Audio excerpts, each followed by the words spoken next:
நாம் மறுபடியாக முதல் செய்தியிலே கேட்ட அந்த மார்க்ஸ் விசேஷம் 5ஆம் அதிகாரத்துக்கு வேதத்தை திருப்பிக் கொள்ளுங்கள். மார்க்ஸ் விசேஷம் 5ஆம் அதிகாரம்.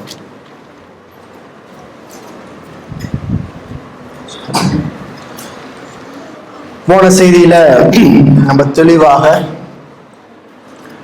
பிசாசின் ஆளுகைக்குள்ளாக பிசாசு ஒரு மனுஷனை கட்டுப்படுத்தி இருந்தால் அவனுடைய நிலைப்பாடு எவ்வளவு மோசமானது, அது எவ்வளவு தூரம் நம்முடைய வாழ்க்கையை பாதிக்கிறதாக இருக்கிறது என்பதை நாம் மிக தெளிவாக வேத வசனத்திலிருந்து சிந்தித்தோம். நான் புதுசா என்னுடைய சிந்தனையை சொல்லலை.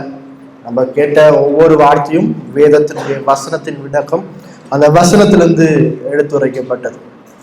மனுஷன், ரசிக்கப்படாத மனுஷன் பாவத்துல செத்து இருக்கிறான். ரசிக்கப்படாத மனுஷனுடைய வாழ்க்கையில பிசாசு அவனை முழுவதுமாக ஆண்டு கொண்டிருக்கிறான் என்ற செய்தியோடு நிறுத்துவது சுவிசேஷ செய்தி அல்ல. மனுஷனுக்கு பிரச்சனை இருக்கு, மனுஷனுக்கு பாவ பிரச்சனை இருக்கு, பாவத்துல செத்து இருக்கிறான், பாவத்துல மறிச்சிருக்கிறான், மனுஷன் கொடூரமா இருக்கிறான், பாவத்துல உழண்டு போயிருக்கிறான் என்ற செய்தியோடு அந்த மனுஷனை அப்படியே விட்டு விடுவது சுவிசேஷ செய்தி அல்ல. மனுஷனுடைய பிரச்சனையை சொல்லி அதிலிருந்து தீர்வை கொடுப்பதுதான் சுவிசேஷம். வேதம் முழுக்க பார்த்தீங்க அப்படின்னா விசேஷமா நம்ம விசுவாசிக்கிற விசுவாச அறிக்கை சொல்லுது, வேதம் மனிதனுடைய ரட்சிப்புக்கு இன்றியமையாத அவசியமாக இருக்கிறது என்று சொல்லுது. வேதம் மனிதனுடைய ரட்சிப்புக்கு இன்றியமையாத அவசியமாக இருக்குது. அப்ப மனுஷனுடைய பிரச்சனைக்கான தீர்வை வேதம் மிக தெளிவாக தெரியும். அப்ப மனுஷனுடைய பிரச்சனை பாவம், அந்த பாவத்துக்கான தீர்வு வேதம். அப்ப வேதத்துல ஆதியாகமம் 3ஆம் அதிகாரத்துல அந்த வீழ்ச்சிக்கு பின்பாக ஒவ்வொரு வேத பகுதியும் மனுஷனுடைய பிரச்சனை ஆகிய பாவத்தை சொல்லுகிறது. அதே வேளையில அந்த ஒவ்வொரு வேத பகுதியும் அந்த பாவ பிரச்சனைக்கான தீர்வு என்ன என்பதை மிக தெளிவாக சொல்லுகிறது. முதல் செய்தியில மனுஷனுடைய பிரச்சனை என்ன என்று பார்த்தோம். முதல் செய்தியில மனுஷனுடைய பிரச்சனை அவன் பிசாசின் ஆளுகையில, பிசாசின் பிடியில, பிசாசின் கட்டுப்பாட்டுல இருக்கிறான். இப்படிப்பட்ட மனுஷனை இயேசு தேடி வந்தார் என்று நாம் நிறுத்தினோம். தேடி வந்து என்ன செய்தாரையும் அது அவருடைய வல்லமையான செயல்கள் மனிதனுடைய வாழ்க்கையில செயல்படும் போது அவன் எப்படிப்பட்ட ஒரு வாழ்க்கையை வாழ வேண்டும் என்பதையும் தான் நம்ம இந்த செய்தியில கேட்க போறோம். பார்த்தோம், நம்ம இந்த மனுஷன் லேகியோன் என்ற பிசாசினால் பிடிபட்டு அடிபட்டு நிர்வாணமாய் அசுத்தமாய் அவன் தன்னுடைய வாழ்வை கெடுத்து கொண்டு காயப்பட்டிருக்கிறான். இவனை தேடி இயேசு வரும்போது 6ஆம் வசனத்துல பாருங்க, அவன் இயேசுவை தூரத்திலே கண்டபோது ஓடி வந்து அவரை பணிந்து கொண்டு, இயேசுவே உன்னதமான தேவனுடைய குமாரனை, எனக்கு உமக்கும் என்ன, என்னை வேதனைப்படுத்தாதபடிக்கு தேவன் பேரில் உமக்கு ஆணை என்று மிகுந்த சத்தமிட்டு சொன்னான். ஏனெனில் அவர் அவனை நோக்கி, அசுத்த ஆவியே இந்த மனுஷனை விட்டு புறப்பட்டு போ என்று சொல்லியிருந்தார். இயேசு கரையில வந்து இறங்கும் போதே இயேசு இந்த அசுத்த ஆவியான மனுஷனை பார்த்து, அசுத்த ஆவியை இந்த மனுஷனை விட்டு புறப்பட்டு போ என்று சொல்லியிருக்கிறார். போ என்று சொன்னே 6ஆம் வசனத்துல பாருங்க, அவன் ஓடி வந்து தூரத்துல இயேசுவை கண்டு ஓடி வந்து அவரை பணித்து கொண்டு அவர் காலில் விழுந்து அப்படியே 6ஆம் வசனத்துக்கு பின்பாக நடக்க போகிற எல்லா நிகழ்வும் அந்த அசுத்த ஆவி பிடிச்ச இந்த மனுஷன் இயேசுனுடைய பாதத்தில் விழுந்து பேசுகிறதான். இங்க இயேசுவுக்கும் பிசாசுக்கும் ஒரு கான்வர்சேஷன், ஆர்கியூமெண்ட்லாம் நடக்கல. இயேசுவை பார்த்தோன்னே பிசாசு சரண்டர், அவருடைய காலில் வந்து விழுந்துட்டான். இயேசுனுடைய காலில் வந்து விழுந்து அவன் சொல்றான், இயேசுவே உன்னதமான தேவனுடைய குமாரனே என்று சொல்றான். இயேசுவே சொல்றான், தேவனே உன்னதமான தேவனுடைய குமாரனே என்று சொல்றான். உமக்கும் எனக்கும் என்ன, உமக்கும் எனக்கு என்னையா பிரச்சனை? அதான் அவனுடைய கேள்வி. என்னை வேதனைப்படுத்தாதபடிக்கு தேவன் பேரில் ஆணையிடுகிறேன் என்று சொல்றான். என்ன சொல்றான் என்று பாத்தீங்க அப்படின்னா, நீர் யார்? அவன் சொல்றான், நீங்க நீ வேதனைப்படுத்தாதீங்க. அவன் தாழ விழுந்த நிலையில உரத்த சத்தமா இயேசு யார் என்பதை அவன் அறிக்கையிடுறான். அதே வேளையில அவன் இன்னொரு விஷயத்த சொல்றான், இந்த இயேசு நியாயாதிபதி என்பதை சொல்லுகிறான். அவன் சொல்றான், இங்க அந்த 7ஆம் வசனத்துல பாருங்க, என்னை வேதனைப்படுத்தாதபடிக்கு. அப்ப பிசாசை வேதனைப்படுத்தும் அதிகாரத்தை ஆண்டவராகிய இயேசு கிறிஸ்து மட்டுமே பெற்றிருக்கிறார் என்றால் அந்த இயேசு கிறிஸ்து நியாயாதிபதியாக இருக்கிறார். அந்த இயேசு கிறிஸ்து நியாயாதிபதியாக மிக தெளிவாக இந்த இடத்துல பிசாசு பேதுரு இயேசுவை நீர் ஜீவனுள்ள தேவனுடைய குமாரனாகிய கிறிஸ்து என்று பிசாசு பேதுரு சொல்வதற்கு முன்பாக இங்க பிசாசு சொல்றான். என்ன சொல்றானா, இயேசுவே உன்னதமான தேவனுடைய குமாரனே என்று சொல்கிறான். ஏன்னா இயேசு சொல்லியிருக்கிறார், சுத்தாவியே இந்த மனுஷனை விட்டு புறப்பட்டு போ என்ற வல்லமையான வார்த்தையை சொல்லியிருக்கிறார். வல்லமையான வார்த்தை அந்த மனுஷனுடைய வாழ்க்கையில வல்லமையாய் செயல்பட்டது. 15ஆம் வசனத்துல பாருங்க, இயேசுவின் இடத்தில் வந்து லேகியோன் ஆகிய பிசாசுகள் பிடித்திருந்த மனுஷன் பிடித்திருந்தவன் வஸ்திரம் தரித்து உட்கார்ந்து புத்தி தெளிந்திருக்கிறதை கண்டு பயந்தார்கள். 19ஆம் வசனத்துல பாத்தீங்கன்னா, நீ உன் இனத்தாரிடத்திலும் உன் வீட்டிற்கும் போய் கர்த்தர் உனக்கு இறங்கி உனக்கு செய்தவைகள் எல்லாம் அறிவி என்று சொல்றார். கர்த்தர் என்ன செஞ்சார் அப்படின்னு பாத்தீங்க அப்படின்னா, இந்த மனுஷனுடைய வாழ்க்கையில இறங்கி இருக்கிறார். ஒரு மனுஷனுடைய பாவம் மன்னிக்கப்படணும் அப்படின்னா, மோசமான கொடூரமான பாவங்கள் மன்னிக்கப்படணும். மிக தெளிவாக இன்றைய சமுதாயத்துல வாழ்ந்து கொண்டிருக்கிற நம்முடைய வாழ்க்கையில நம்ம அடிமையா இருக்கிற பாவங்கள் மன்னிக்கப்படணும் அப்படின்னா, ஆண்டவராகிய இயேசு கிறிஸ்து இறங்கல அப்படின்னா முடியாது. ஆண்டவராகிய இயேசு கிறிஸ்து வல்லமையா செயல்படல அப்படின்னா, ஆண்டவராகிய இயேசு கிறிஸ்து வல்லமையா தன்னுடைய கிருபையை கொண்டு அவருடைய வார்த்தையை கொண்டு என் இடத்துல பேசல அப்படின்னா, ஒருபோதும் உங்களுடைய பாவத்திலிருந்து மன்னிப்பை பெற முடியாது. இங்க இந்த பிசாசு பிடிச்சிருந்த மனுஷன் இயேசு சொல்லியிருந்தார். இயேசு தன்னுடைய வார்த்தையின் மூலமாக அந்த மனுஷன் சென்று அடைந்திருந்தார்.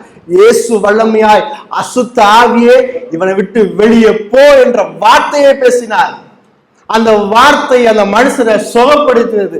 அந்த வார்த்தை கிருபையின் வார்த்தை, அந்த வார்த்தை வல்லமையின் வார்த்தை. இன்று தேவன் தன்னுடைய வார்த்தையின் மூலமாக, கர்த்தருடைய வார்த்தையின் மூலமாக, ஆண்டவராகிய இயேசு கிறிஸ்து என்ற வார்த்தையின் மூலமாக உங்களிடத்தில் வல்லமையாய் செயல்படுகிறார். இயேசு கிறிஸ்து என்ற நாமமே இல்லாமல் வேறு ஒரு நாமத்திலும் ரட்சிப்பு இல்லை. இந்த பிசாசு இயேசுவுக்கு எதிராக எதிர்த்து நிக்கல.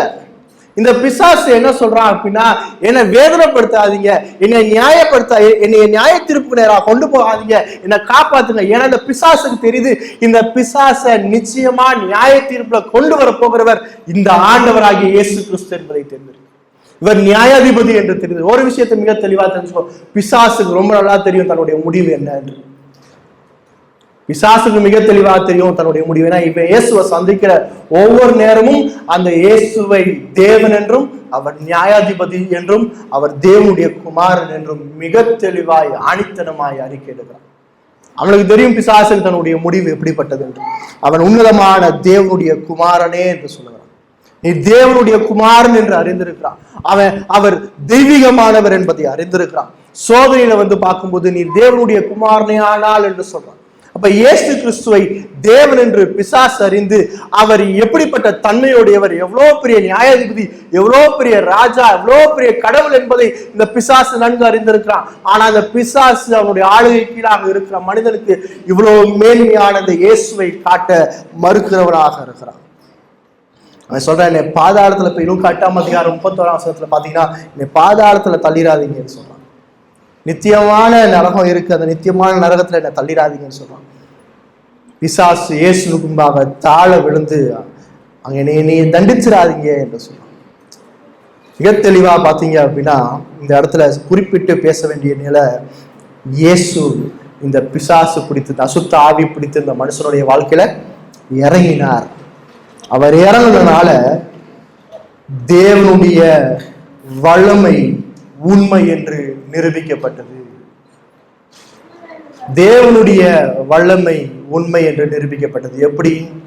எப்படி நிரூபிக்கப்பட்டது அப்படின்னா, இயேசுவின் இடத்தில் வந்து லேகியோன் 15ஆம் வசனத்துல இயேசுவின் இடத்தில் வந்து லேகியோன் ஆகிய பிசாசுகள் பிடித்திருந்தவன் வஸ்திரம் தரித்து உட்கார்ந்து புத்தி தெளிந்திருக்கிறதை கண்டார்கள்.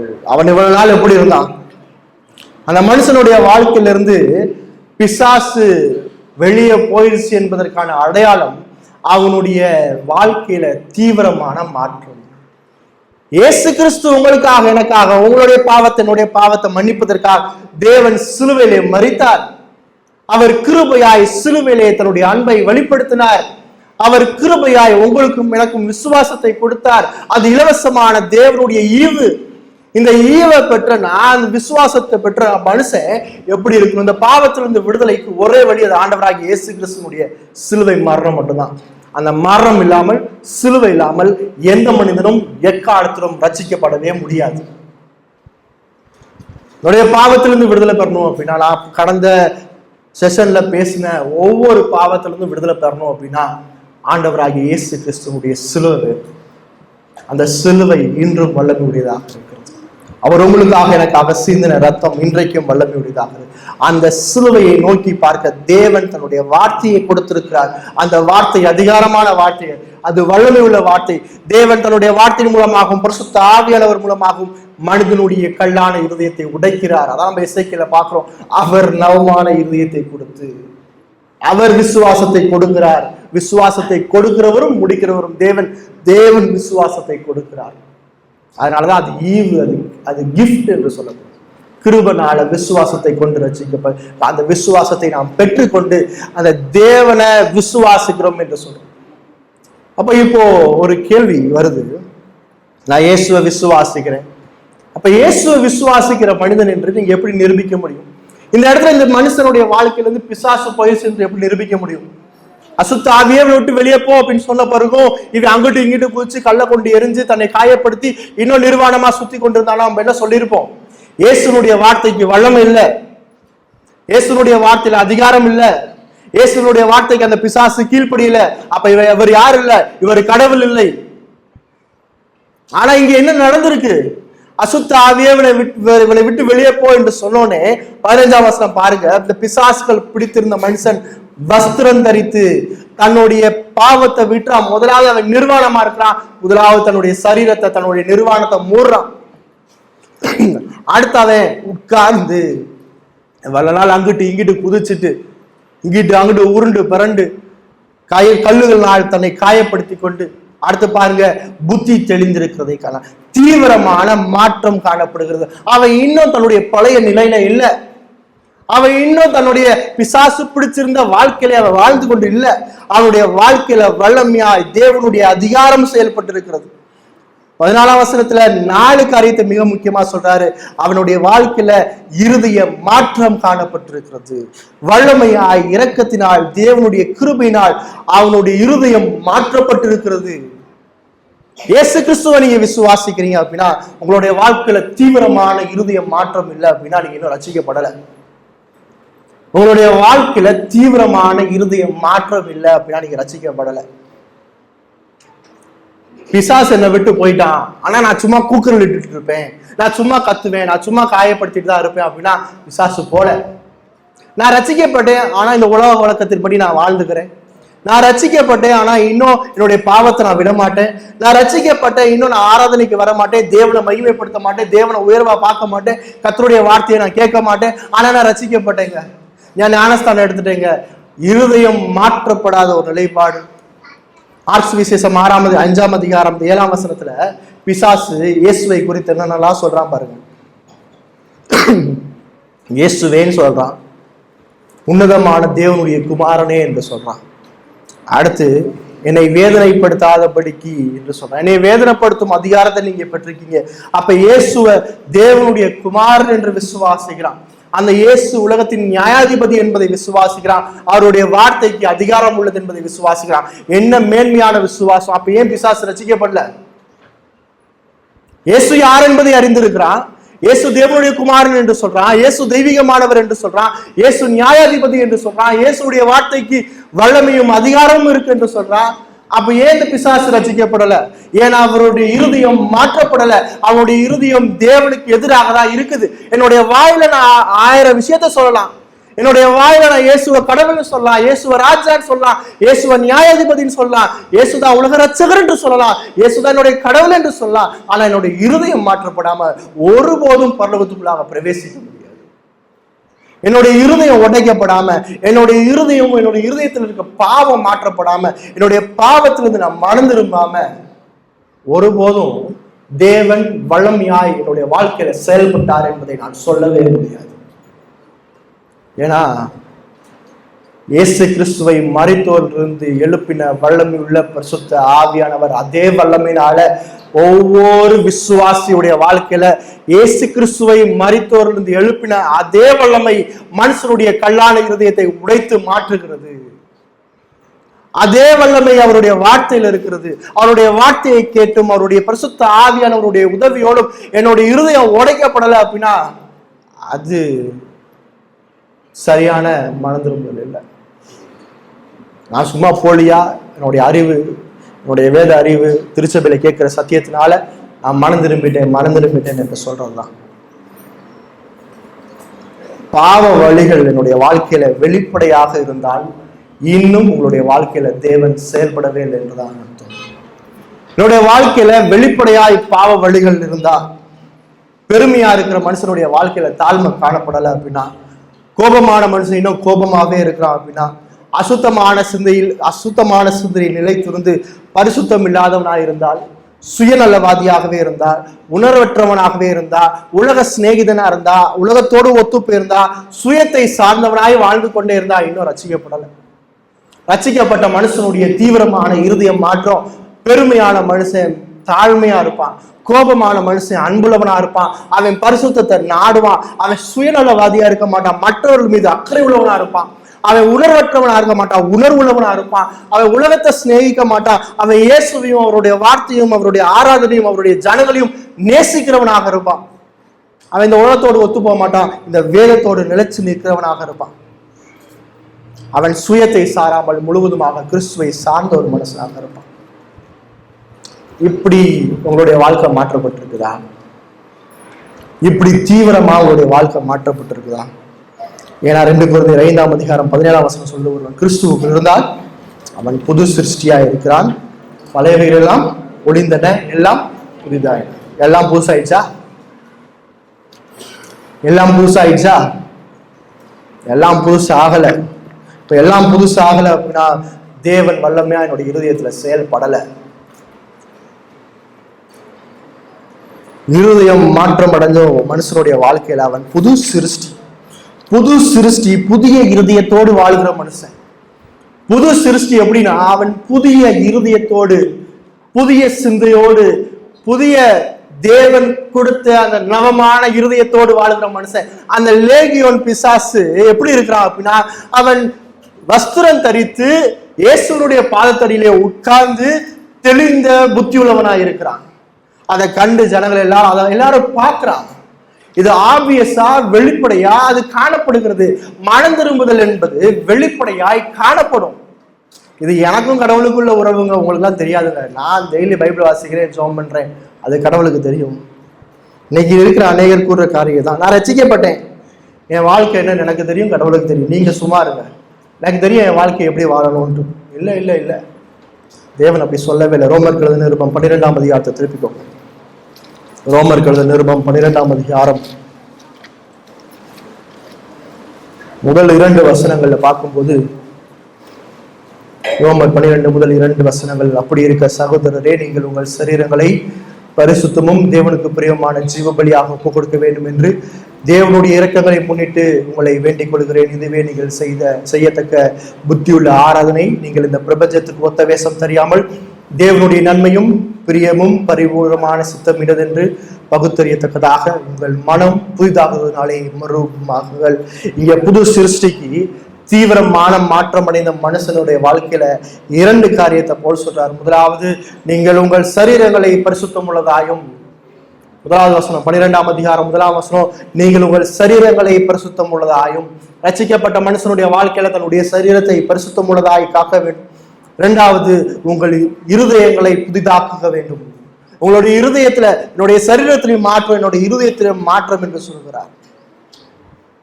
பரிசுத்தமாக வாழ வேண்டும் என்பது தேவன் கொடுத்த பொறுப்பாக இருக்குது. தீத்து 2ஆம் அதிகாரத்தை திருப்பிக் கொள்ளுங்கள். தீத்து 2ஆம் அதிகாரம் 11-12 வசனங்களை வாசிக்கலாம். தீத்து 2ஆம் அதிகாரம், ஏனெனில் எல்லா மனுஷருக்கும் ரட்சிப்பை அளித்தக்க தேவ கிருபையானது பிரசனமாகி நாம் அவபக்தியும் லௌகிக இச்சைகளையும் வெறுத்து, அங்க எல்லாம் சொல்லப்படுது, வெறுக்க வேண்டும். எதை? அவபக்தியும் லௌகிக இச்சைகளையும் வெறுத்து தெளிந்த புத்தியும் நீதியும் தேவபக்தியும் உள்ளவர்களாய் உலகத்திலேயே ஜீவனம் பண்ணி என்று சொல்லப்படுகிறார். அடுத்து எபிரேயர் 12ஆம் அதிகாரத்தை, எபிரேயர் 12ஆம் அதிகாரம் 14ஆம் வசனத்துல பாருங்க, யாவரோடும் சமாதானமாயிருக்கவும் பரிசுத்தமுள்ளவர்களாயிருக்கவும் நாடுகள், பரிசுத்தம் இல்லாமல் ஒருவனும் கர்த்தரை தரிசிப்பதில்லை. பரிசுத்தம் இல்லாமல் ஒருவனும் கர்த்தரை தரிசிப்பதில்லை. பரிசுத்தமாக வாழ வேண்டும் என்பது ரட்சிக்கப்பட்ட மனுஷனுக்கு கொடுக்கப்பட்ட பொறுப்பு. பரிசுத்தமாய் வாழ்வது என்பது ரட்சிக்கப்பட்ட மனுஷனுக்கு கொடுக்கப்பட்ட பொறுப்பு. ரட்சிக்கப்பட்டாதான் பரிசுத்தமா வாழ முடியும். பரிசுத்தமா வாழ்ந்து ரட்சிக்கப்பட முடியாது. Not the other way round. சரியா?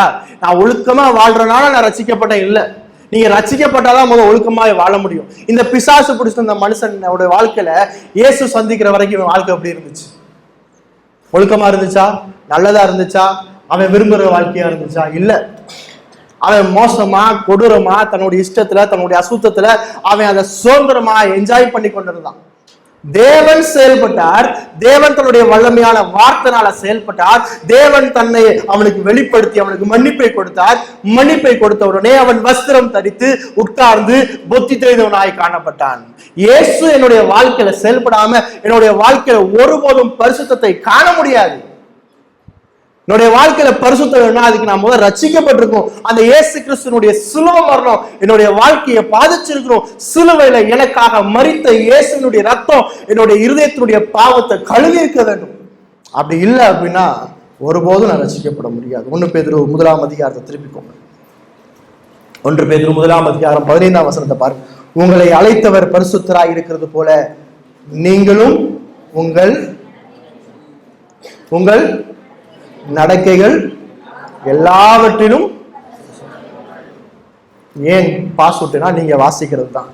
ஏன்னா உங்கள் நடக்கைகள் எல்லாவற்றிலும், ஆராதனையில மட்டும் இல்ல, ஞாயிற்றுக்கிழமை மட்டும் இல்ல, என் லைஃப்ல ஒரு பாட்டுல மட்டும் இல்ல, என்னுடைய வாழ்க்கையினுடைய எல்லா நிலையிலும் நான் பரிசுத்தமாவேன்.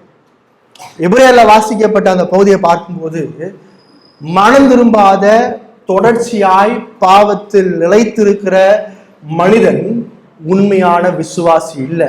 அதனாலதான் சொல்றாரு, பரிசுத்தம் இல்லாமல் ஒருவனும் தேவனுடைய ராஜ்யத்துல பிரவேசிக்க முடியாது. மனம் திரும்பாத மனுஷன், தொடர்ச்சியாய் பாவத்தில் நிலைத்திருக்கிற மனுஷன், அவன் உண்மையான விசுவாசி இல்லை. உண்மையான விசுவாசி என்பவன் அனுதினமும் மனம் திரும்புகிறவன். உண்மையான விசுவாசி என்பவன் பாவம் செஞ்சோன்னு ஐயோ நான் பாவம் செஞ்சுட்டேன் ஆண்டவரே நான் மன்னிங்கன்ற ஒரு இருதயத்தை பெற்றிருக்கிற மனுஷன். இந்த பிசாசு பிடிச்சவன் என்ன செய்யறான்? தேவன் அவனை சுகப்படுத்தி உடனே அவன் இயேசுட்ட கேட்கிறான், இயேசுவே நான் கூட வந்துடுறேன்னு சொல்லி கேட்கிறான். ஆனா நான் இங்கே இருந்துக்கிறேன், நீங்க போங்க, சுகப்படுத்திட்டீங்களா, நான் பார்த்துட்டு என்ன சொல்லலாம். சரி, இயேசு என்ன சொல்றார்? நீ போ, ஊருக்கு போய் தேவன் உனக்கு இறங்கினதை போய் அறிவி. சரி சரி அப்படின்னு சொல்லிட்டு அவன் அந்த பிரேத கல்லறையிலே இருந்தானா? அவனுடைய வாழ்க்கையில அந்த தீவிரமான மாற்றம் என்ன செஞ்சிச்சு? அவனுடைய இருதயத்தை மாற்றுறதுனால அவன் தான் இருந்த இடம் மோசமான இடம், தான் இருந்த இடம் பிசாசின் இடம், எனக்கு விடுதலை கிடைச்சிச்சு. நான் உன்னை இந்த இயேசுக்கு பின்னாடி போகணும், இல்லைன்னா இந்த இயேசு சொல்றதை கேட்கணும். அப்ப இந்த மனுஷனுடைய வாழ்க்கையில அந்த பாவம் அவனை எவ்வளவு தூரம் தாக்கி இருக்கும், இந்த பாவம் அவனை எவ்வளவு தூரம் வாட்டி இருக்கும், அந்த நிலைய இயேசு வந்தோடனே அவன் எவ்வளவு தீவிரமாய் உணர்ந்திருந்து இயேசுவே நம்ம கூட வந்துடு என்று கேட்டிருப்பான். ரட்சிக்கப்பட்ட மனுஷன் மட்டும்தான் நான் இயேசுவோட இருக்கணும் என்பதை ஆசைப்படுவான். ரட்சிக்கப்பட்ட மனுஷன் மட்டும்தான் நான் இயேசுவோட வார்த்தைக்கு கீழ்ப்படியணும் என்று ஆசைப்படுவான். நான் ரட்சிக்கப்பட்ட மனுஷன் மட்டும்தான் ஆராதனை ஆசைப்படுவான், வேத வாசிப்பு ஆசைப்படுவான், விசுவாச ஐக்கியத்தை ஆசைப்படுவான், ஜெபத்தின் மீது ஆர்வம் உள்ளவனா இருப்பான். ரட்சிக்கப்படாத மனுஷனுடைய வாழ்க்கையில இது எதிர்பார்க்கவே முடியாது. அதனாலதான் இங்க பேதுரு ரட்சிக்கப்பட்ட மனிதர்களுக்கு சொல்றாரு. என்ன சொல்றாருன்னா, உங்களை அழைத்தவர் பரிசுத்தராய் இருக்கிறது போல நீங்களும் உங்கள் நடக்கைகள் எல்லாவற்றிலும் பரிசுத்தமா. ரோமர் 12ஆம் அதிகாரத்துல முதல் வசனம் சொல்லுது, நான் என்னுடைய சரீரத்தை என்ன செய்யணும்? பரிசுத்தமா காக்க வேண்டும். நான் என்னுடைய சரீரத்தை பரிசுத்தமா காக்க வேண்டும். அதுதான் 12ஆம் அதிகாரம் 1ஆம் வசனம். சகோதரரே, நீங்கள் உங்கள் சரீரத்தை பரிசுத்தமும் தேவனுக்கு பிரியமான ஜீவபலியாக ஒப்பு கொடுக்க வேண்டும் என்று தேவனுடைய இரக்கங்களை முன்னிட்டு உங்களை வேண்டிக் கொள்கிறேன். இதுவே நீங்கள் செய்யத்தக்க புத்தியுள்ள ஆராதனை. சரீரத்தை பரிசுத்தமாக வைத்துக் கொள்ளாமல் நாம் சரீரத்தை கெடுத்து கொண்டிருக்கிறோம். நாம் சரீரத்தை தொடர்ச்சியாக கெடுத்து கொண்டிருக்கிறோம். என்னுடைய சரீரத்துல இன்றைய காலத்துல மிக குறிப்பா பாலின பாவத்தினால, விபச்சாரத்தினால, ஆபாச படங்கள்னால, கள்ள உறவுகள்னால, திருமணத்துல உண்மையற்ற நிலையினால தொடர்ச்சியாய் மனிதன் தன்னுடைய சரீரத்தை கெடுத்து கொண்டே இருக்கிறான். மனிதன் தொடர்ச்சியாய் தன்னுடைய சரீரத்தை கெடுத்து கொண்டே இருக்கிறான். பாலின பாவத்தினால, அது விபச்சாரம், அது வேசித்தனம், அது கள்ள உறவு, திருமண பந்தத்துல உண்மையற்ற நிலையினால. கடந்த செய்தியில சிந்தித்தோம், நிர்வாணம் பிசாசின் சூழ்ச்சி என்று சிந்தித்தோம். அப்ப நான் எப்படி இந்த பாவத்திலிருந்து என்னை காப்பாற்றிக் கொள்வது? இந்த பாவத்திலிருந்து நான் எப்படி காப்பாற்றிக் கொள்வது? ரட்சிக்கப்பட்ட ஒவ்வொரு விசுவாசியும் அவசியமாய் தெரிந்து கொள்ள வேண்டிய காரியம், நான் எப்படி இந்த மாதிரியான பாவத்திலிருந்து என்னை காப்பாற்றிக் கொள்வது? முதலாவது நீங்க தெரிந்து கொள்ளணும் என்ன அப்படின்னா, இந்த மாதிரியான பாவங்கள் என்பது என் ரட்சிப்பு சம்பந்தப்பட்ட காரியம். ரட்சிக்கப்பட்ட மனுஷனுடைய வாழ்க்கையிலும் இப்படிப்பட்ட பாவங்கள் காணப்படலாம். அப்படிப்பட்ட மனுஷன் மிக தெளிவாக என்னுடைய சரீரத்தை நான் தேவனுக்கு பிரியமா பரிசுத்தமா வைத்துக் கொள்ளணும்னா, முதலாவது இந்த பாவம் என்னுடைய ரட்சிப்பு சம்பந்தப்பட்ட காரியம் என்பதை நாம் பார்க்க வேண்டும். 1 கொரிந்தியர் 6ஆம் அதிகாரத்தை திருப்பிக்கோங்க. 1 கொரிந்தியர் 6ஆம் அதிகாரம் வாசி கேட்ட இந்த 1 கொரிந்தியர் 6ஆம் அதிகாரத்துல 9-10 வசனத்தை பாருங்க. 1 கொரிந்தியர் 6:9, அநியாயக்காரர் தேவனுடைய ராஜ்யத்தை சுதந்திரிப்பதில்லை என்று அறியீர்களா? வஞ்சிக்கப்படாதீர்கள். வேசி மார்க்கத்தாரும், விக்கிர ஆராதனைக்காரரும், விச்சாரக்காரரும், சுய புரட்சிக்காரரும், ஆண் புரட்சிக்காரரும், திருடரும், பொருளாசைக்காரரும், வெறியரும், தாசியரும், கொலைகாரரும் தேவனுடைய ராஜ்யத்தை சுதந்திரிப்பதில்லை. மிக தெளிவாக பவுல் சொல்றார், இப்படிப்பட்ட பாவத்துல இருக்கிற மனுஷன், இப்படிப்பட்ட பாவத்துல இருந்து மனம் திரும்பாத மனுஷன், இப்படிப்பட்ட பாவத்துல நிலைச்சிருக்கிற மனுஷன் தேவனுடைய ராஜ்யத்தை பரலோகத்துக்குள்ளாக நித்திய ஜீவனுக்குள்ளாக வரவே முடியாது. மத்தேயு சுவிசேஷம் 5ஆம் அதிகாரத்தை திருப்பிக்கோங்க. மத்தேயு சுவிசேஷம் 5ஆம் அதிகாரம் 27-30 வசனத்தை வாசிக்கலாம். மத்தேயு 5:27-30, உபச்சாரம் செய்யாதிருப்பாயாக என்று புருவத்தாருக்கு உரைக்கப்பட்டது என்று கேள்விப்படுகிறீர்கள்.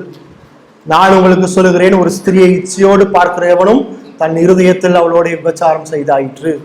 உன் வலது கண் உனக்கு இடரல் உண்டாக்கினால் அதை பிடுங்கி எறிந்து போடு. உன் சரீரம் முழுவதும் நரகத்தில் தள்ளப்படுவதை பார்க்கிலும் உன் அவயவங்களில் ஒன்று கெட்டு போவது உனக்கு நலமாயிருக்கும். உன் வலது கை உனக்கு இடரல் உண்டாக்கினால் அதை தரித்தெறிந்து போடு. உன் சரீரம் முழுவதும் நரகத்தில் தள்ளப்படுவதை பார்க்கிலும் உன் அவயவங்களில் ஒன்று கெட்டு போவது உனக்கு நலமாயிருக்கும். இயேசு கிறிஸ்து என்ன சொல்றார்? உன்னுடைய இச்சை எல்லா விதமான பாலிய பாவத்துக்குமான காரணம் என்று சொல்றார்.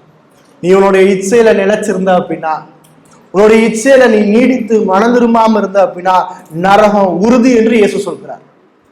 இயேசுதான் சொல்றார். இயேசு தெளிவா சொல்றார், நீ உன்னுடைய இச்சையில, உன்னுடைய பாலின பாவத்துல, திருமண உறவுல உண்மையற்று ஆபாச படங்களை பார்த்து உன்னுடைய இச்சையினால நிறைஞ்சு நீ கண்ணின் ஆசையெல்லாம் பார்த்து நீ சந்தோஷமா நீ மனம் திரும்பாம இருந்த அப்படின்னா நரகம் என்று சொல்றார். இந்த பாவத்திலிருந்து மனம் திரும்பாத மனுஷன் ரட்சிக்கப்படவே இல்லை. தெளிவா தெரிஞ்சுக்கோங்க, இப்படிப்பட்ட பாவத்திலிருந்து மனம் திரும்பாத மனுஷன், இப்படிப்பட்ட பாவத்துல நிலைத்திருக்கிற மனுஷன் மனம் திரும்பவே இல்லை. அதான் பவுல் சொல்றாரு 9ஆம் வசனம் 1 கொரிந்தியர் 6:9 பாருங்க.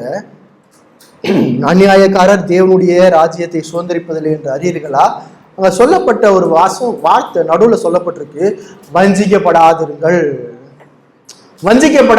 அப்படின்னா, நான் மட்டும்தான் இப்படிப்பட்ட பாவத்துல நிலைச்சிருக்கிறேனா? நான் மட்டும்தான் இந்த மாதிரியான பாவத்தை செய்யறேனா? இது எல்லாம் பிசாசு கொடுக்கும் சூழ்ச்சி. இதுல நீ வஞ்சிக்கப்படாதிருங்கள். உலகத்துல என் வயசு, இந்த வயசுல இருக்க பசங்க, இந்த வயசுல இருக்க பொண்ணுங்களுக்கு அனுபவிக்காதையே நான் அனுபவிச்சுட்டு இருக்கிறேன். நான் எவ்வளவு ஒழுக்கமா இருக்கிறேன், இந்த ஒரு பாவம் தானே. நான் எவ்வளவு ஒழுக்கமா சர்ச்சுக்கு வரேன், வீட்டுல சொல் பேச்சு கேட்கிறேன், குடும்ப ஜபத்துல இருக்கிறேன், நான் இந்த ஒரு பாவம் தானே. இது ஒன்றும் தேவனுடைய பார்வையில ரொம்ப மோசமா தெரியாது. கடவுள் எல்லாம் அப்படியே மன்னிச்சு விட்டுருவாரு. அப்படி நீ வஞ்சிக்கப்படாத. இந்த பாவம் தேவனுக்கு எதிரானது. இந்த பாவம் தேவனுக்கு எதிரானது. ஆனா இந்த அதிகாரத்துல இப்படிப்பட்ட பாவத்துல இருக்கிற மனுஷனுக்கு ஒரு நம்பிக்கையை பவுல் கொடுத்திருக்காரு. என்ன கொடுத்திருக்காரு? 11ஆம் வசனம், உங்களில் சிலர் இப்படிப்பட்டவர்களாய் இருந்தீர்கள், ஆயினும் கர்த்தராகிய இயேசு கிறிஸ்துவின் நாமத்திலும் நமது தேவனுடைய ஆவினாலும் கழுவப்பட்டீர்கள், பரிசுத்தமாக்கப்பட்டீர்கள், நீதிமான. இப்படிப்பட்ட பாவத்தில் இருந்து மனம் திரும்புதல் உண்டு. இப்படிப்பட்ட பாவத்திலிருந்து மனுஷனுக்கு விடுதலை உண்டு. என்ன விதமான நம்பிக்கையை தேவன் கொடுத்திருக்காரு. இப்படிப்பட்ட பாவத்துல சிக்கி இருந்தனா உனக்கு விடுதலை உண்டு. அது எப்படி? நான் வசனம் சொல்லுது, ஆயினும் கர்த்தராகிய இயேசு கிறிஸ்துவினுடைய நாமத்துல, கர்த்தராகிய இயேசு கிறிஸ்துவினுடைய நாமத்துல பரிசுத்த ஆவினால, அவருடைய வார்த்தையினால நீங்க கழுவப்படுவீங்க. தேவனுடைய வார்த்தைனால உனக்கு இந்த பாவத்திலிருந்து மீட்பு உண்டு. சங்கீதம் 119 சொல்லும் போது, வாலிபன் தன் வழி எதனால் சுத்தம் பண்ணுவான்?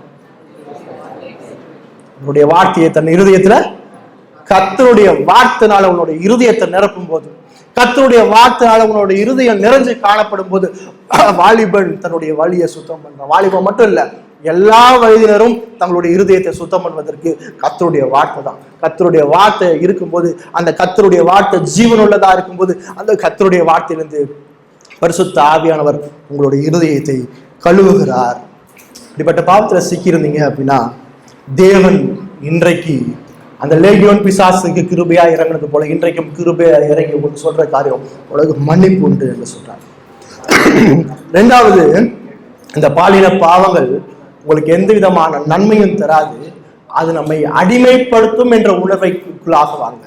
இந்த பாலின பாவங்கள், விபச்சாரம், வேசித்தனம், ஆபாச படங்கள், நிர்வாணங்கள், கள்ள உறவுகள் உங்களுக்கு எந்த விதமான நன்மைகளையும் தராது, அது உங்களை தொடர்ச்சியாக அடிமைப்படுத்தும்.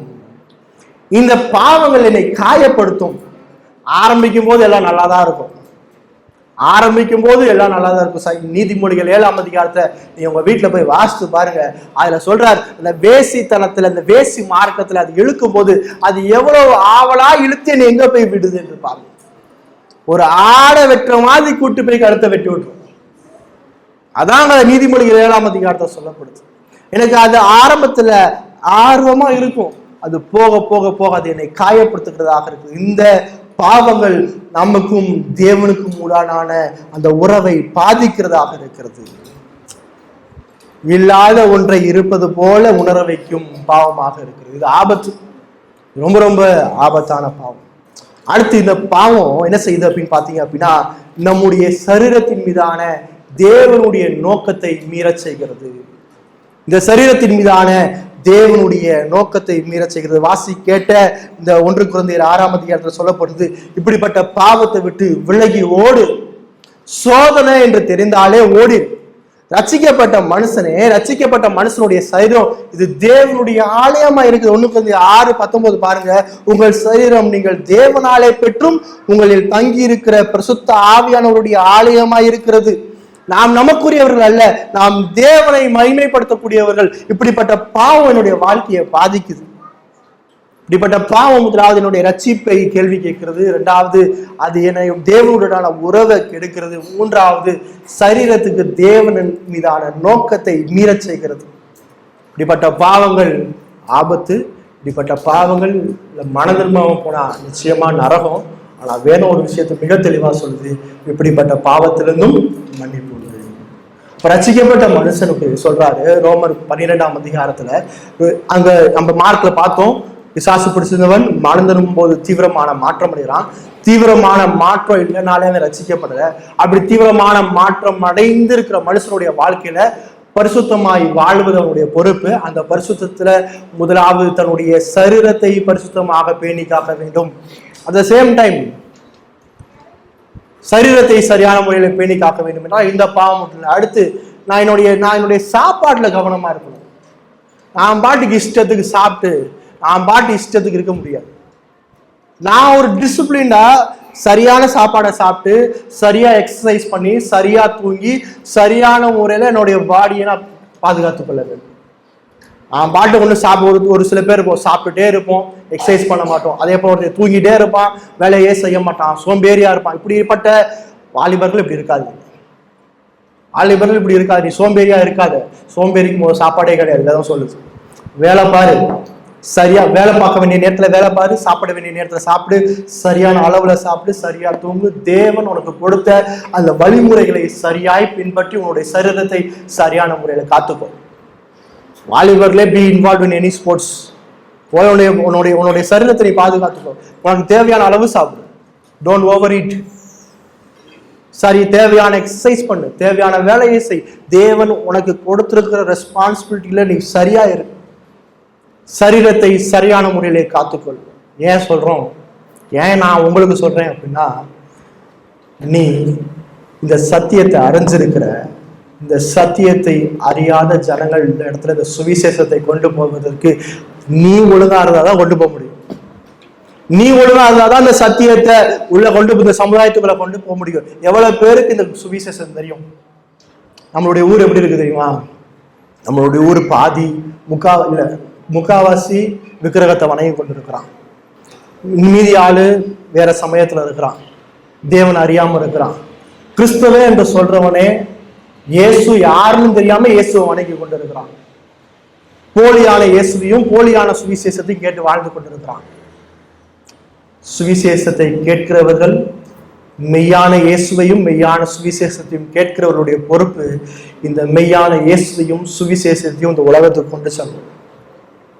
அதுக்கு ப்ரிப்பேர் யுவர் செல்ஃப். உனக்கும் எனக்கும் இந்த செய்தி ஏன் கேட்கப்படுது, ஏன் கொடுக்கப்படுது? You hold the responsibility. நான் சர்ச்சுக்கு வருவேன், யூத் மீட்டிங் அட்டன் பண்ணுவேன், என்னை மட்டும் நான் வளர்த்துக்குவேன், என்னை மட்டும் ஆவிக்குரிய வாழ்க்கையில நான் மெச்சூர்டா இருந்துக்குவேன், ஆனா அந்த சுவிசேஷத்தை நான் வேற யாருக்கும் சொல்ல மாட்டேன். அப்படி இருக்காத. தேவன் அதுக்கு நம்மளை அழைக்கல. நீங்கள் தேவனுடைய ராஜரீக கூட்டமா இருக்கிற, அப்ப தேவனுடைய சுவிசேஷத்தை, உண்மையான சுவிசேஷத்தை இந்த சமுதாயத்துக்கு செல்ல வேண்டிய பொறுப்பு உண்மையான ஒவ்வொரு விசுவாசியும் இருக்கு. அது போதவருடைய வேலை மட்டும் இல்லை, அது திருச்சபையினுடைய மூப்பர்களுடைய வேலையும் உதவிக்காரர்களுடைய வேலை மட்டும் இல்லை, அது ஒவ்வொரு திருச்சபை விசுவாசியினுடைய வேலை. அப்போ நான் சொங்கியா, நான் சோப்பலாங்கியா, நான் சோம்பேறியா இருந்தேன் அப்படின்னா ஒன்றும் செய்ய முடியாது.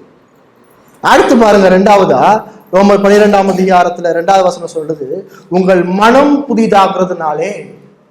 முதலாவது உங்களுடைய சரீரத்தை பரிசுத்தமா காத்துக்கொள்ளுங்க என்று சொல்லுது. இரண்டாவது உங்கள் மனம் புதிதாகிறதுனாலே. அப்ப மனம் புதிதாகிறது எப்படி மனம் புதிதாகும்?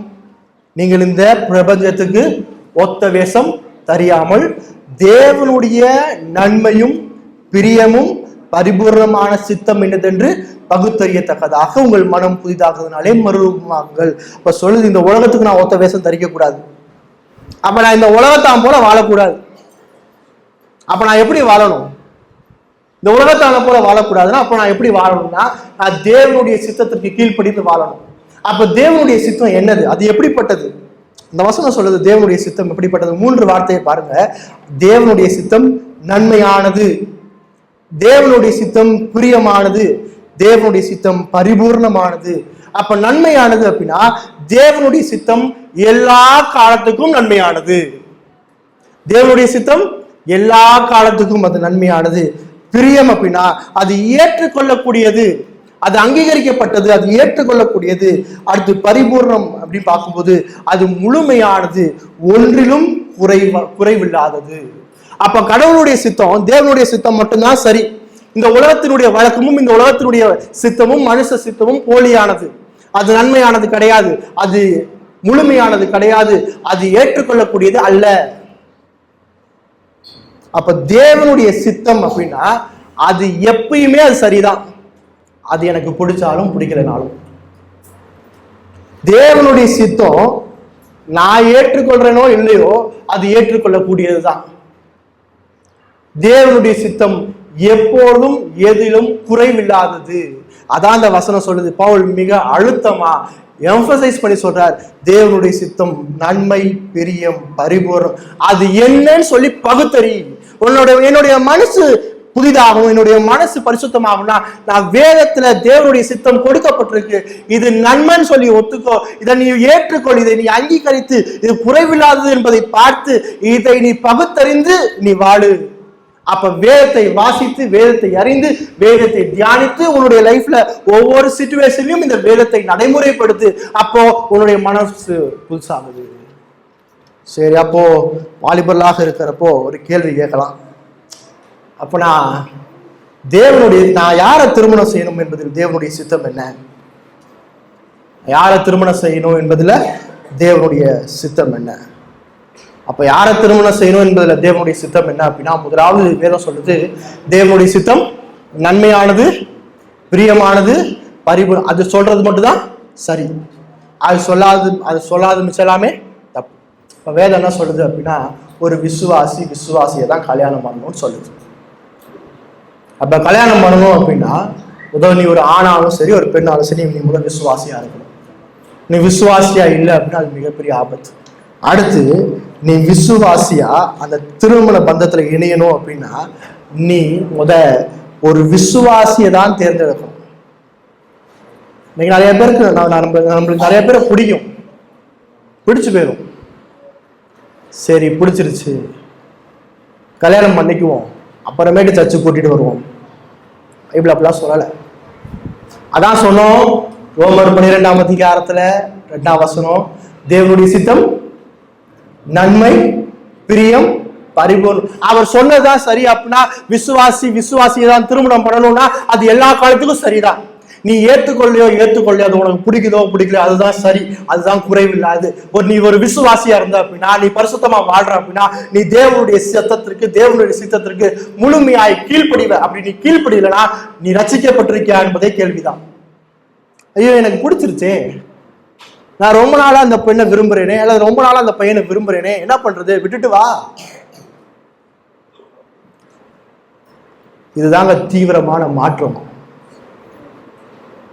லேகியோன் பிசாசுகள் பிடித்திருந்த மனுஷன், நான் ரொம்ப நாளா இங்க இருந்து வாழ்ந்து பழகிட்டேன், நான் இங்கே இருந்துக்குவேயா அப்படின்னு கேட்டானா?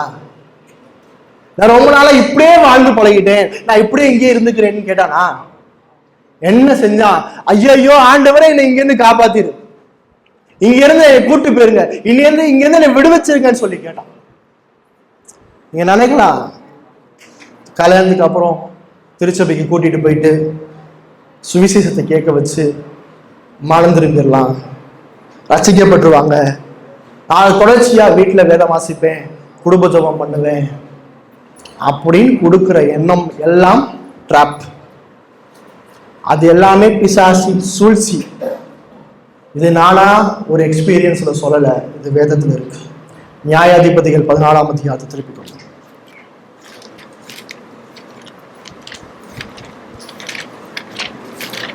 நியாயாதிபதிகள் 14ஆம் அதிகாரம் முதல் 3 வசனத்தை வாசிங்க. யாராவது ஒரு ஆள் முதல் 3 வசனத்தை வாசிங்க.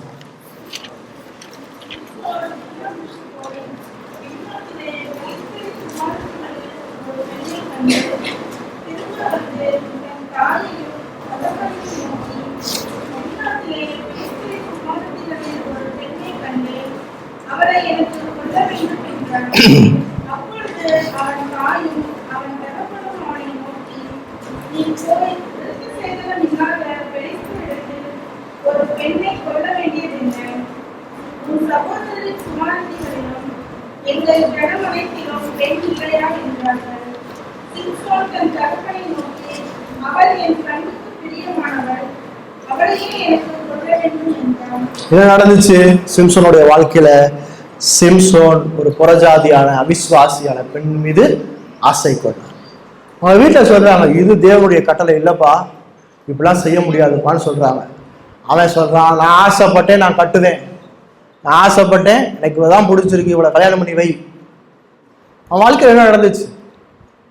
14ஆம் அதிகாரத்துல பின்பக்கத்தில் நீங்க வாசித்து பார்த்தீங்க அப்படின்னா, அவனுக்கு மிகப்பெரிய ஆபத்தாய் போய் முடிந்தது என்று பார்க்கிறோம். அவன் மிகப்பெரிய ஆபத்துல போய் மாட்டிக்கொண்டான் என்று பார்ப்போம். அடுத்து நியாயாதிபதிகள் 16ஆம் அதிகாரம் 1ஆம் வசனத்துல மறுபடியும் அவன் ஒரு வேசியின் இடத்துல போறான். அடுத்து மறுபடியும் தெளிலான இடத்துல போறான். போற எல்லா இடத்திலும் அவன் அவிசுவாசியான பெண்ணை பார்த்த எல்லா இடத்திலும் அவனுக்கு ஆபத்தாதான் போய் முடிஞ்சு. தேவன், ஐயோ இவன் தேவனுடைய பிள்ளை, என்னுடைய நியாயாதிபதி, என்னுடைய வாழ்க்கையில எப்படி நடக்க விட மாட்டேன்னு சொல்லி அவனை காப்பாத்தலாம் இல்லை, அதுக்கான தக்க பதில தேவன் அவனுக்கு கொடுத்தார். அது ஆபத்துல தான் போய் முடிஞ்சு. இன்னொரு உதாரணம், 1 ராஜாக்கள் 11ஆம் அதிகாரத்தை திருப்பிக்கோங்க. 1 ராஜாக்கள் 11ஆம் அதிகாரம் முதல் 4 வசனத்தை வாசிங்க.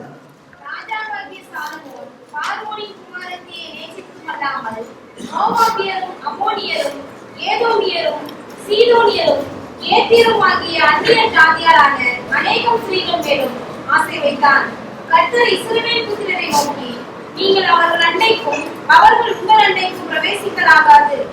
அவர்கள் நிச்சயமாய் தங்கள் தேவர்களை பின்பற்றும்படி உங்கள் இருதயத்தை சாயப்படுவார்கள் என்று சொல்லியிருந்தார். சாலமோன் அவர்கள் மேல் ஆசை வைத்து அவர்களோடு ஐக்கியமாய் இருந்தார். அவனுக்கு பிரபுக்கள் குலமான 700 மனையாட்டிகளும் 300 மறுமனையாட்டிகளும் இருந்தார்கள்.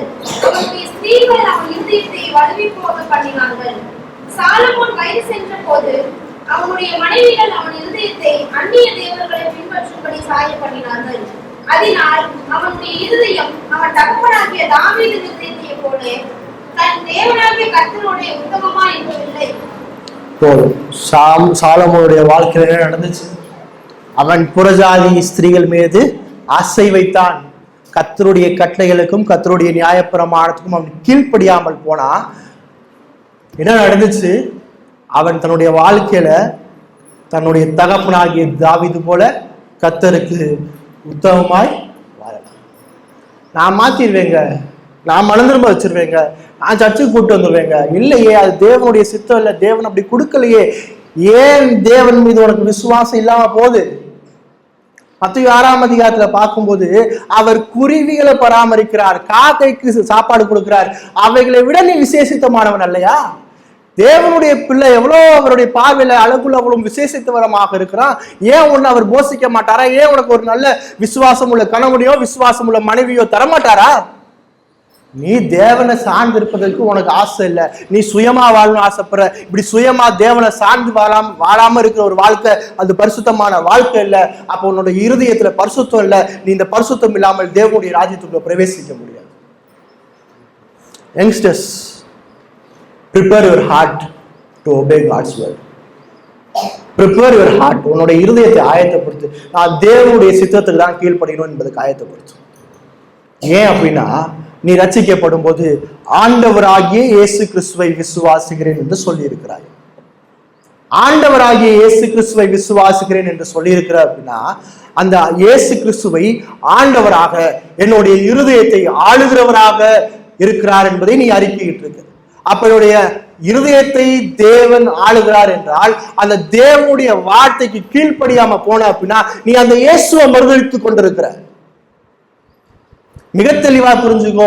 உன்னுடைய இருதயத்துல மிக ஆழமா இந்த ரோமர் 12ஆம் அதிகாரம் 2ஆம் வசனத்துல தேவனுடைய சித்தம் அது எப்பொழுதும் நன்மையானது, அது எப்பொழுதும் ஏற்றுக்கொள்ளக்கூடியது, அது எப்பொழுதும் குறைவில்லாதது என்பதை உன்னோட இருதயத்துல நீ எழுதி வச்சுக்கோ. உன்னுடைய வாழ்க்கையில எல்லா சூழ்நிலைக்குமான பதில் இந்த வேதம் தருது. அது உண்மை, அது நன்மை, அது ஒருபோதும் தப்பு இல்லை, இது எப்பயுமே சரியானது. இந்த விசுவாசம் இருந்தா நீ விசுவாசி. இப்படி உன்னுடைய லைஃப்னுடைய எல்லா ஆஸ்பெக்டையும் நீ டீல் பண்ணு. அது திருமணமானாலும் சரி, வேலைனாலும் சரி, வேற எந்த இதா இருந்தாலும் சரி, இப்படி உன் வாழ்க்கையை நீ டீல் பண்ணு. இப்படி வாழும்போது தேவன் நிச்சயமா உன்னுடைய வாழ்க்கையை ஆசீர்வதிக்கிறார். தேவன் நிச்சயமா அவனுடைய வாழ்க்கையை ஆசீர்வதிக்கிறார். ஏன்னா முதலாவது நீ தேவனுடைய ராஜ்யத்தை தேடு. தேவன் சொன்னதை தேடும் போது அவர் மிச்சம் எல்லாத்தையும் அவர் உனக்கு தரேன்னு சொல்லி இருக்கிறார். அது வாக்குத்தத்தம்.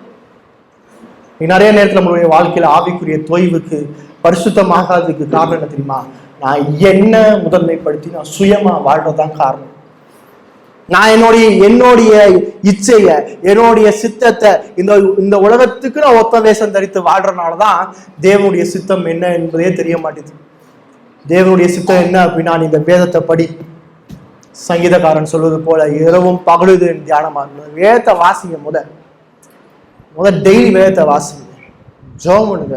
வேதத்தை வாசிக்கும் போது, ஆண்டவரே இந்த வேதத்துல நான் பார்க்கணும், ஆண்டவரே இந்த வேதத்தை வாசிக்கும் போது நீங்க என்னுடைய வாழ்க்கையில செயல்படுங்க, நீங்க பேசுங்க, ஆண்டவரே என்னுடைய வாழ்க்கைக்கு பாதையை காட்டுங்க. ஏன்னா வேதம் சொல்லுது, அவருடைய வார்த்தை என் வாழ்க்கைக்கு தீபமா இருக்கு, என் பாதைக்கு வெளிச்சமா இருக்கு.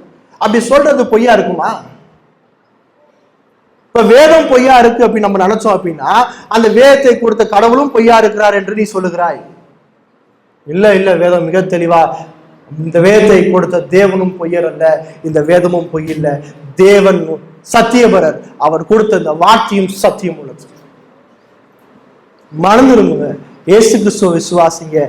தேவன் வல்லமையாய் உங்களுடைய வாழ்க்கையில செயல்படுவார். தேவன் ஆண்டவராகிய இயேசு கிறிஸ்து உங்களுடைய வாழ்க்கையில இறங்காவிட்டால் இப்படிப்பட்ட மாற்றத்தை நீங்கள் நானும் ஒருபோதும் மனம் விரும்புக. தேவன் தாமே இந்த வசனங்களை ஆசீர்வதிப்பாராக. ஆமென்.